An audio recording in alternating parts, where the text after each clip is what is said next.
going down again in May. It's the half marathon. That's pretty good. Foster. No. Yes, maybe. Yeah. It's me that's.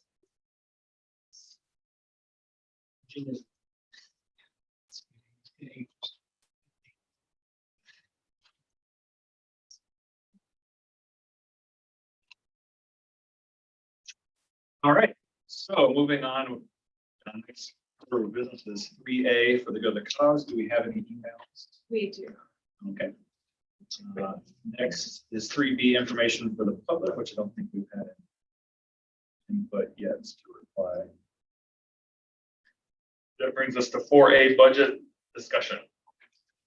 So Dana, you want to illuminate us on where we see ourselves moving forward with the information at our disposal presently? Sure. Well, the information really hasn't changed since the last budget hearing in that regard. Did share with you, I say up to date as of today, the budget documents. The final amount is still the same at 21,746,602.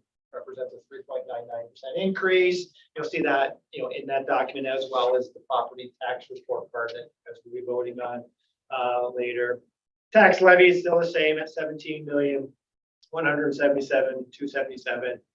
That represents 3.01% increase. That is the max that we can go. One of the things to look at it, it's the last 2 years. Last year we actually had a negative tax levy. The year before we had a 0%. So this is really the first increase in going at 3 years. The rule of thumb is they say, generally speaking, you never leave money on the table. So what we did these past 2 years really is unusual for school districts, because what it does is when you go zero, you lose whatever that amount of increase is forever. That's right. So we lost out 2 years ago when we went zero. It was $282,000 was the max that we could increase. It was a small increase, but at the time inflation was, I think, less than 2%. So we were sitting at a growth of maybe 1.66% or something like that.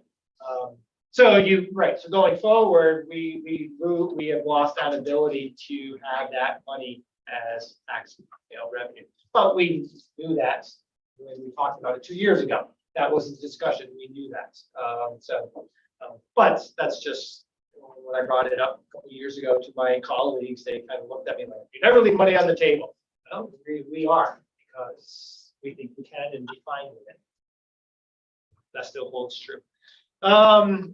Otherwise, I don't know if you guys go through each individual line. The really only difference within the budget itself is moving around some big monies within account lines, but the end result is still the same.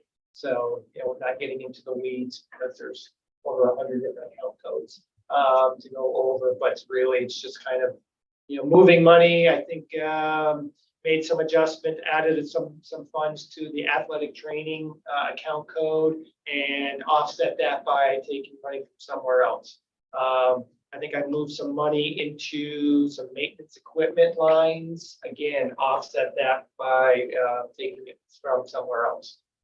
So the bottom line is still the same that it was back in March at our last budget hearing. Questions?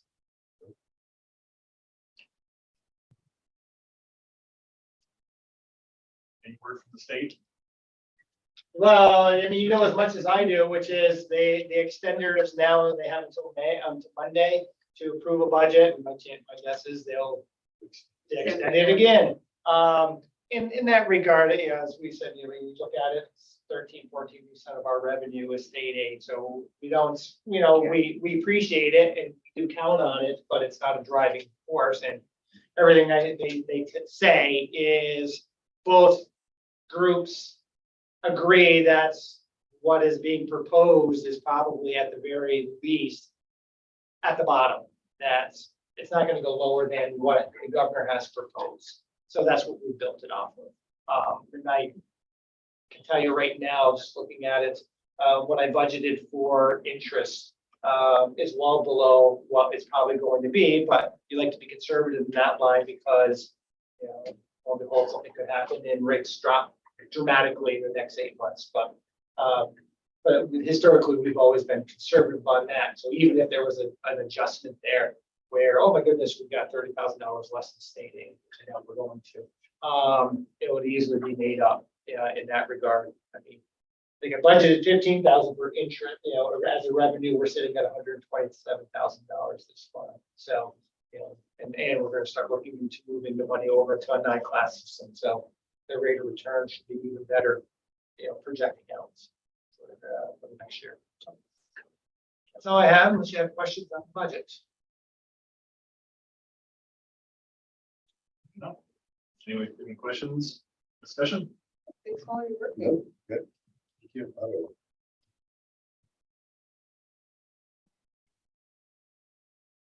Great, so. To superintendent's report. So of course, we were on break for a better part of time since we last met. But we did have our first staycation program take place over break as part of the community schools program. So Keith Clark and Lawrence St. Louis and Sam Baker assisted in coordinating and chaperoning events for students during the second week of break. We had 30 students attend a movie, 20 attend the new bowling alley in town, Big Z's Hangout.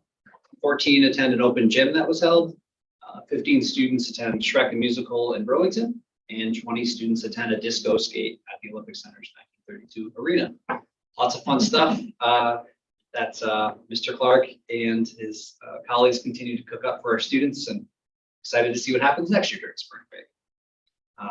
We're presently looking at some summer enrichment opportunities and perhaps even amplifying some of the existing opportunities that exist in the town of North Elba and in Wilmington for students who are in different summer programs, just to have a bit more impact, you know, in their coordination district. And April was the deadline for our community schools coordinator to decide whether or not to maintain the position for an additional year as part of the contract as a teacher on special assignment.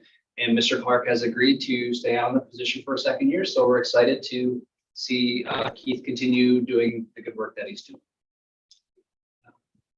We had an innovative technology grant that was recently approved by the Leaf and Town of North Elba. And that is a grant of $95,000. So this is a substantial grant put together by our tech integrators, Carissa Merrihew and Jason Leon, and they will be using the funds to purchase virtual reality tools, coding, and robotics technology. And the goal is for our students in K through 12 to gain exposure to the burgeoning fields that are going to be financially viable careers for them when they leave. Should they stay in the area or should they go somewhere else? So big congratulations to Ms. Merrihew, Mr. Leon, and a big thank you to the town of North Elba for their continued support of the students. It's fantastic. Speaking of technology, the last day before break, there was a exhibit, if you want to call it that, in our library at the middle high school. It was called the Mill Festival. And the Mill is basically an acronym for Mobile Innovation Learning Lab. So Ms. Merrihew, when she became the tech integrator for the district, began aggregating lots of innovative technology that we already had and making it easily accessible for teachers and for students. And so Ms. Merrihew and Ms. Padnode, our middle high school librarian, put on a full day of hands-on projects and technology for the students to try. I was able to use some of these things myself, and they were super cool, for lack of a better word. They included robots that could be built, different building tools. One of them, Cublet robots, basically they're a whole bunch of little cubes, and each one of them has a different function. And when you put them together, you can code these robots to do different tasks. So some can pick things up, some can move, some provide power. It's just a fun way for students to get to see the pathways that you can take when using technology. So it was a lot of fun. And there were some good old fashioned homespun type activities as well, such as crochet and making your own buttons that I think the old school contingent of students appreciated. So we thank Ms. Patno and Ms. Maryhugh for their innovation in that area as well. Our students traveled to the New York Tech Valley First Regional Robotics Championship. The Robo Olympians, as they were called, placed 45th. They won 2 matches during their competition. And this is really the premier robotics competition, not just in the state, but in the United States. There are schools that show up with some pretty flashy gear, and our students do a phenomenal job in building their robot and sometimes reclaiming materials and bringing their creativity to the fore. So congrats to Alex Wright, Caleb Thomas, Robert Bowman, and Kenny Lawrence, and to Mr. LaValle and Mr. Carlson as their coaches in their performance at the Tech Valley First Regional Championship. The 3 through 8 assessments in ELA, English Language Arts, are taking place this week. And the 3 through 8 math examinations are scheduled to take place the first week of May. Students in grades 4 and 5 will be taking their exams by computer this year. So this is in preparation for a full-scale push for the next 3 years to have CBT, computer-based testing. And this has long been sort of a plan at the state level to have tests taken at fully digitally, and it's been in large part the impetus for us making sure we have state-of-the-art technology and computers for our students, but both tech integrators in both buildings, because if you can't adequately use a computer to confer the knowledge that you have, then our test data is not going to be relevant or accurate at all. So Mr. Leon and Ms. Maryhugh have done a very good job in preparing for that. And Ms. Franklin in particular at the elementary school has overseen all of the practice tests for the students in 4th and 5th grade. So we wish them luck, and we hope that there are no technological snafus during the testing this week. On the athletic front, the weather is really just a hodgepodge of difficulty for Mr. Burdick to try and work around, but he does so and does so with grace. We have a balmy 38-degree track meet going on right now at the Cordial Horse Show Ground Fields. We have students going to the golf course for practice, and softball, baseball, lacrosse, and tennis continue to take place. So hoping for warmer climes for our athletes as spring season is now in full swing. And last but not least, we have the Lake Placid Middle High School students who are participating in the Juried Art Show at the Lake Placid Center for the Arts. This is going to display student artwork. Nearly a dozen students from the district, as well as students from across the North Country, participate at the LPCA. The show begins on Friday, April 7th, and culminates April 29th, with an opening on Friday, April 21st, from 4 to 6 p.m. So there's more information available at the Lake Placid Center Arts to see the students who have submitted juried art. We are proud of the work of those students and of the guidance of Mr. Robinson and Ms. Huber in the art department in seeing those students submit their creations. And that is the report. Can I have a question just in regard to like technology and the buzzword, the artificial intelligence and ChatGPT? Yes. And I jumped on ChatGPT, just a couple of days ago, just to play around with it a little bit. So how is it affecting our middle high school students? What kind of, are they using it at all? Are the teachers using it in some of their classes? And I'm just curious. Yeah, it's an awesome question, and it's on the forefront of all things controversial in education right now. And what I would say is that we have been somewhat cautious in terms of our adoption of it as a district presently. However, it would be naive, certainly of me, to assume that students aren't using a generative tool that is essentially allowing them to draft essays if they so wish. So I've gone on and used them. The applications are pretty immense. And anecdotally, for a teacher, it can create quizzes for you at just a couple of inputs. It can create lesson plans. I think the benefits are certainly there. As a model school, Lake Placid is a membership of consortium schools in the North Country. And this model schools group is putting on a 3-day showcase of how to use ChatGPT and OpenAI in effectively in the classroom. And so in our newsletters this week to the staff, they are going to be able to sign up for that if they so wish.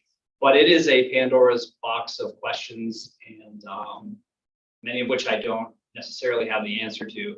But we have some early adopters on our staff who took the time to come and show me early the benefits of this technology. Mr. Brunner in particular was really excellent at illuminating my understanding of what these platforms can do. So I certainly think that it'll be an opportunity for our classes in the future. Right now, we've been sort of cautious, in part because some of these platforms, when provoked, were saying a lot of suggestive things and incendiary things at times. There were plenty of news stories about ChatGPT where users inputted certain terms for it to generate things, and in the end, it said things that were patently offensive. But I think they're trying to work those kinks out. So we've essentially been cautious, but I think it's a cutting edge we're going to have to lean into. And the civilization scare and Yeah, that was a big one. I remember that. Yeah. all it was going a down. Terminator 3 situation. Yeah.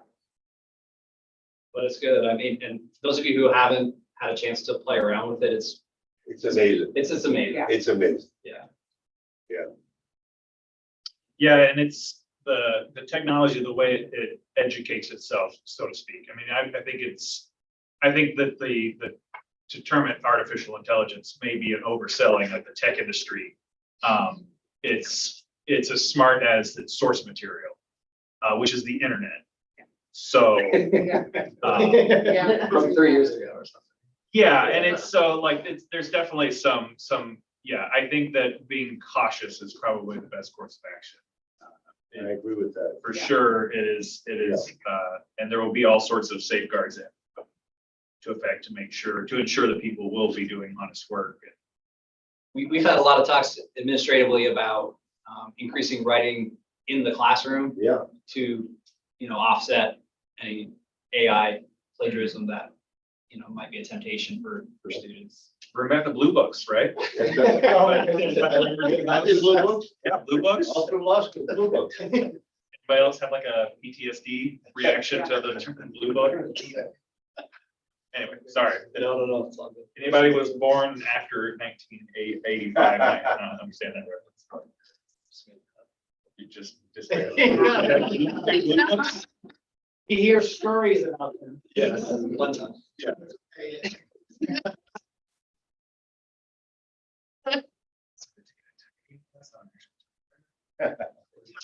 That may have been because of Georgia education standards, but No, that was up here.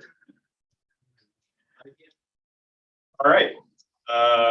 Anything else in your No, report there? Thank you very much, Tim.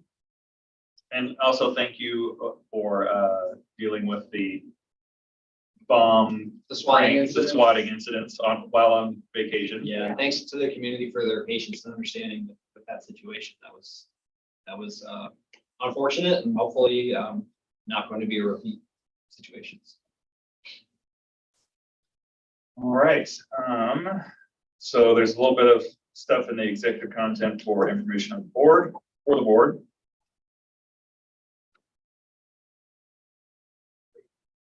Recommended action? Oh, wait. That I think that it's making some really impressive movements in looking at some of these issues, not just with contracts, but finding ways to find money in without decreasing quality, whether it be the health insurance policy. I think those are all just really important things that public need to know about, is that it's like Tim's got sometimes like a little magnifying glass and he's looking at different areas to find like, where can we not cut quality, but find money to save? And so I just think that it's important to point that out, that it's kind of impressive. So as a taxpayer, I'm saying that. I agree. All right, 6A was under consent. Moving on to 7A, which is the personnel consent agenda. Recommend action, approve the following items which are included in the personnel consent agenda. 7B, teaching assistant appointment. 7C, additional spring sports coach and volunteer. 7D, CSEA appointment. Do I have Move it. Colleen 1, Ron 2? Ron 2nd. Just all the only. All good. Any discussion? Or changes? Not vote.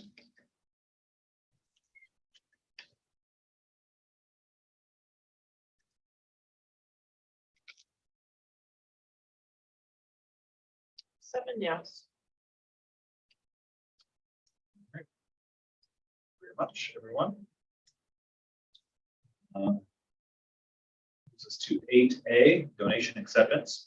Recommend action, whereas Lake Placid Central Schools Board of Education policy number 6255, donations, gifts, and grants to the district allows for the superintendent of schools to accept on behalf of the board gifts and donations having a value less than $1,500. Whereas the monies have been received in the total amount of $200,000 from the Gertrude Lamb Trust for the purpose of funding the following: Nash Williams Scholarship and Founding Family Scholarship.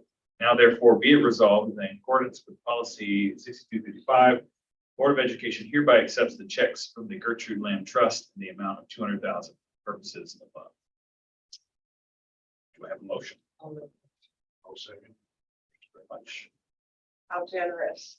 I have to be honest, I don't think that we were expecting this. I mean, the Catholic Church, also received this, but I don't think the district probably thought it was coming their way, so that's wonderful. That's excellent. Thank you for the continued generosity of our. Absolutely.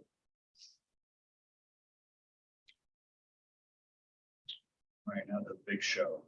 Oh, did we have 7 yes? Ron? Oh, I'm in a different window. I don't look back. There we go. Okay. 7, yes. All right, good. ChatGPT. Not that really. Yeah, for you over there on chat You like GPT. ChatGPT. Were you over there? Can it? Eventually. See if you can do a legal briefing. Exactly. Okay, so that brings us to 8B. Recommended action, be it resolved that the Board of Education hereby approves the Lake Placid Central Schools Administration Program and Capital Budgets for the 2023-2024 school year totaling $21,746,602 as presented. Do I have a motion? I'll motion it. Thank you, Colleen, and second, other Colleen? Colleen too. Any discussion? Thanks for your hard work. Yeah, together. All the hard- All right, everyone, please vote.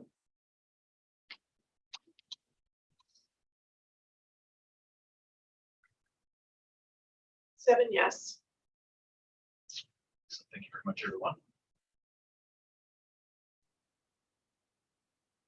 Brings us to 8C, recommended action, be it resolved, the Board of Education hereby approves the property tax report for the 2023-24 school budget as per the attached. Thank you. Oh, yeah. Very good. Thank you, Dan.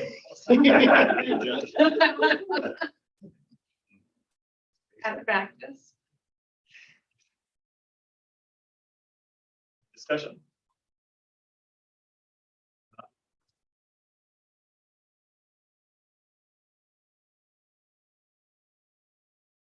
Seven, yes. Thank you, everyone. 8D was in consent agenda.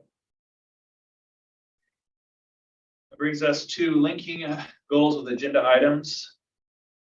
Everybody has in. Keith Clark, this program. I just think it's amazing, and for the little kids that were left behind on spring break, to have something to do.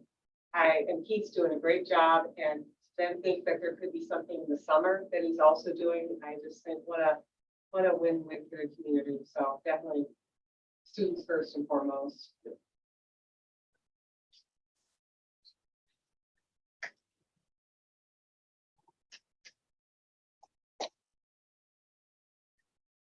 I forgot which one it is, It's, the superintendent's report. finance, Oh, it's fine. goal, 6, under Budget. superintendent's report, under budget, budget.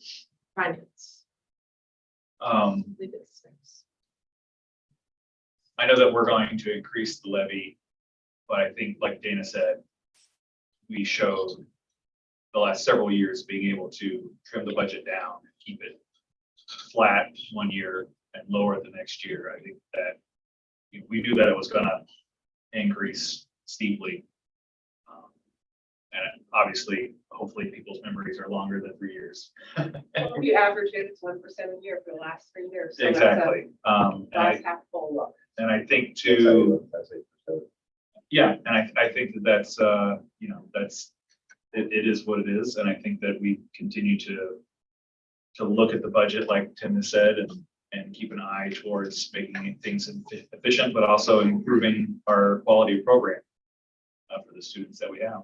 And I think that's I think one of the things that I appreciate most about the fact that the community has to vote on the budget is the quote from the Greeks, which is society grows great when old men plant trees that they'll never know the shade of. And I think that's what a lot of paying your school taxes is you are paying forward for civilization. You're educating the next generation. And you may not reap directly those benefits, but our society does. So anyway, stop waxing. Any other goals there? All right. Brings us to the next, we go to the cause. Do we have any additional comments? Do not. Brings us to the adjournment phase of the meeting. You'll see some dates there. I'm assuming we won't have the budget work session on the 25th. No. No, budget. No, right, because But we just will approved the have. budget. Right. And then we'll be in Wilmington on the 2nd for the budget hearing. So Take it's our note of that. next regular board meeting, May 17th. No, we'll have a meeting next Tuesday. It's the BOCES budget vote. That'll be a regular board meeting. Okay. Yeah, And then we're we'll- week to week just because vacation was askew. All right, so next Tuesday, it's an actual meeting. Yeah. May 2nd, is that another actual board meeting or a budget hearing? What we've done in the past is had the hearing, then had a meeting. If there's any business. that Yeah, comes if up. there's Okay. any business. Yeah. Okay. So, yes, you're right. There is a meeting on that Wednesday after the budget. Okay. Very great. Any old agenda topics? Okay. Any new agenda topics? All right, then recommended action, motion to adjourn the meeting. Thank you, Dan. Thank you, Doug. Doug Peach. All right. Do we vote or do you say aye? It's been too long. It's been like. Oh, good. Here, you can vote. All right, everyone, please vote. Out. Okay, that's fine. So everyone can say aye. Aye. Aye, there we go. Aye. Aye.